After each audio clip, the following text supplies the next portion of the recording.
הבטחתי לכם סקירה על בוקס גו 7. התקנתי אפליקציות, שיחקתי עם ההגדרות. הקריאה הייתה ממש נוחה, הספקתי לקרוא חצי ספר עם יד חולה על הידיים ויד אחת פנויה. המכשיר קל ודק ואפשר לדפדף ביד אחת.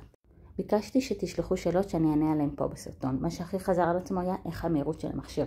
כמו שאתם רואים, המכשיר מגיב די מהר. אפשר לראות לאורך כל הסרטון זמני אמת של תגובה ודפדוף. זה כמובן תלוי גם באפליקציה עצמה. יש כאלה יותר איטיות. אם תבטלו את הכיבוי האוטומטי, לא תצטרכו לחכות כל פעם שהמכשיר יעלה. אגב, סמלים יכולים גם להפוך את המכשיר ולהשתמש בצד השני. במכשיר צבעוני אפשר גם לראות קרחות הרבה יותר יפה וגם לקרוא קומיקסים ורומנים גרפיים. הצבע קצת דהוי לעומת טאבלט, כי זה דיו אלקטרוני, זה מדמה נייר רגיל. שאלו אותי מה אפשר להתקין, איך מורידים ספרים, אפשר להתקין עליו כמעט כל כל האפליקציות המוכרות, ודרכם פשוט לקנות את הספרים באופן רגיל כמו בטלפון. יש במכשיר גם אפליקציה מובנית לקריאת מסמכים, ואפשר למרקר, לכתוב הערות, מילון, מלא דברים. למרות שהחדר מואר, המסך לא מבריק, אין כמעט השתקפויות. גם החדר חשוך מואר היטב, נוח לקריאה, ובשמש ובצל בדיוק כמו ספר.